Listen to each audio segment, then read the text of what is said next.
ریاست کی بنیادی دو ذمہ داریاں ہیں، تاکہ یہ ان کے اس حملے کے تمام ذمہ داروں کو منظر عام پر لائے، کیفر کردار تک پہنچائے۔ جب تک کیفر کردار تک نہیں پہنچایا جائے گا، ہم سمجھیں گے کہ ریاست انتہائی اپنی ذمہ داری میں کوتاہی اور غفلت کا ارتکاب کر رہی ہے۔ اور دوسرے نمبر پر گورنر کے برابر فل پروف سیکورٹی اس کو دینا ضروری ہے۔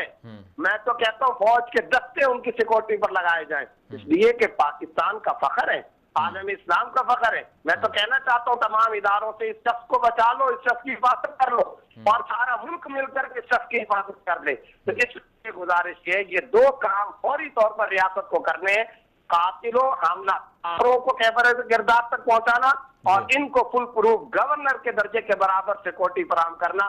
یہ دو انتہائی بنیادی ذمہ داریاں ہیں، اور پوری دنیا کے مسلمانوں میں سے ایک ایک مسلمان کا یہی کلیدی اور بنیادی مطالبہ ہے۔